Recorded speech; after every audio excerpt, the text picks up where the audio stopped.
तो दोस्तों कैनरा बैंक ने अपने क्वार्टर टू के नंबर को डिस्क्लोज कर दिया है। तो चलिए देखते हैं क्या है क्वार्टर टू के नंबर्स के अंदर। डाटा लाक्स में है, मैं आपको क्रोस में बता रहा हूँ। तो देखिए पिछले क्वार्टर की बात करें तो पिछले क्वार्टर में कंपनी ने 34,020 करोड़ के आसपास का टोटल इनकम जनरेट किया था। पिछले साल देखें तो 31,472 करोड़, जबकि अभी देखें तो बढ़ के 34,721 करोड़ कंपनी का जो टोटल इनकम है वो आपको जाता हुआ देखने को मिला। तो साल से साल देखें तो साल से साल कंपनी के टोटल इनकम के अंदर एक अच्छी खासी तेजी आपको देखने को मिली। लगभग बोल सकते हैं 10 से 11% के आसपास का जंप आपको देखने को मिल रहा है। वहीं अगर क्वार्टरली बेस पे जाते हैं तो क्वार्टरली बेस पे भी कंपनी के टोटल इनकम के अंदर 2% के आसपास की तेजी है। तो कंपनी का टोटल इनकम देखें तो आपको साल से साल क्वार्टर बढ़ता हुआ देखने को मिल रहा है। चलिए कंपनी का इंटरेस्ट इनकम देखते हैं। तो देखिए पिछले क्वार्टर में 28,701 को जनरेट किए थे, पिछले साल 26,837 को, जबकि अभी देखें तो बढ़ के 29,740 करोड़ के आसपास आपको देखने को मिला। तो यहाँ पे भी देखें तो आपको इंटरेस्ट इनकम साल से साल क्वार्टर बढ़ता हुआ देखने को मिल रहा है। चलिए कंपनी के एनआई देख लेते पहले, क्योंकि मार्केट का जो अनुमान है कंपनी के एनआई को लेकर है।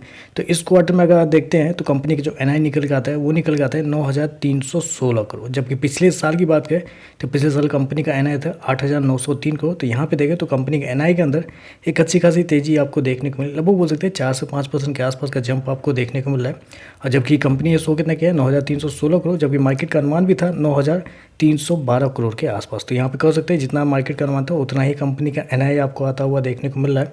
चलिए कंपनी के खर्चे क्या निकलते हैं वो देखते हैं। तो देखिए पिछले क्वार्टर की बात करें तो पिछले क्वार्टर में कंपनी ने 26,404 करोड़ खर्च किए थे, पिछले साल 23,856 करोड़, जबकि अभी देखें तो बढ़ के 27,067 करोड़ के आसपास आपको देखने को मिल रहा है। तो खर्चे भी देखें तो खर्चे भी कंपनी के मतलब थोड़े से ज़्यादा इस क्वार्टर में आपको देखने को मिल रहा है। चलिए कंपनी का नेट पहले प्रोविजन क्या है वो देख लेते हैं। तो देखिए पिछले क्वार्टर में कंपनी ने प्रोविजन के रूप में 2,282 करोड़ गवाए थे, पिछले साल 2,607 करोड़, जबकि अभी देखें तो कंपनी का प्रोविजन 2,251 करोड़ के आसपास आपको देखने को मिला। तो साल से साल और क्वार्टर देखें तो कंपनी का जो प्रोविजन है वो आपको कम होता हुआ देखने को मिला, जो कि एक अच्छी बात है। चलिए कंपनी का प्रॉफिट क्या निकलता है वो देखते हैं। तो देखिए पिछले क्वार्टर की बात करें तो पिछले क्वार्टर में कंपनी 3,905 करोड़ के प्रॉफिट में थी, पिछले साल 3,606 करोड़, जबकि अभी देखें तो बढ़ के 4,014 करोड़ कंपनी का जो प्रॉफिट है वो आपको जाता हुआ देखने को मिला है। तो साल से साल देखें तो साल से साल कंपनी के प्रॉफिट के अंदर भी एक अच्छी खासी तेजी आपको देखने को मिली। लगभग बोल सकते हैं 11% के आसपास का जंप आपको देखने को मिल रहा है। वहीं अगर क्वार्टरली बेस पे जाते हैं तो क्वार्टरली बेस पे कंपनी के प्रॉफिट के अंदर 3% के आसपास की तेजी है। तो कंपनी का प्रॉफिट देखें तो आपको साल से साल क्वार्टर बढ़ता हुआ देखने को मिल रहा है। जबकि मैं आपको बताना चाहूँगा कंपनी ने शो कितना किया है 4,014 करोड़ का प्रॉफिट, जबकि मार्केट का अनुमान था लगभग बोल सकते हैं 3,750 करोड़ के आसपास। तो यहाँ पे भी देखें तो मार्केट का अनुमान से कंपनी का जो प्रॉफिट है आपको बेहतर आपको देखने को मिल रहा है। चलिए कंपनी के ईपीएस और एनपीए क्या है वो देखते हैं। तो ईपीएस की बात करें तो पिछले क्वार्टर में 4.31, पिछले साल देखें तो 19 रुपये 88 पैसे पिछले, जबकि अभी देखें तो 4 रुपये 43 पैसे के आसपास है। बेसिकली पिछले साल शेयर स्प्लिट नहीं हुआ था। जब मैं आपको याद दिला दूँ, ये आप चौक मत जाइएगा कि कंपनी का ईपीएस कैसे साल दर साल गिर सकता है।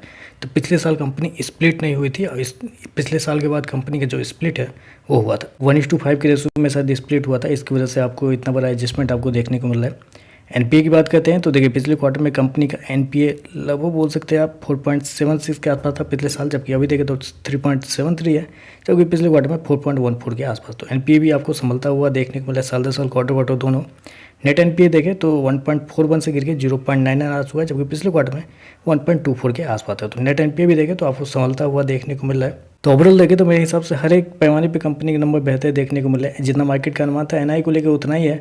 प्रॉफिट मार्केट के अनुमान से बेहतर है। कंपनी के प्रोविजन आपको संभलते हुए देखने को मिल रहा है और एनपीए के अंदर भी एक अच्छा खासा सुधार आपको देखने को मिल रहा है। तो चलिए बस आज के लिए बस इतना है। वीडियो पसंद आए तो लाइक कीजिएगा, साथ में साथ चैनल को सब्सक्राइब जो कीजिएगा। धन्यवाद।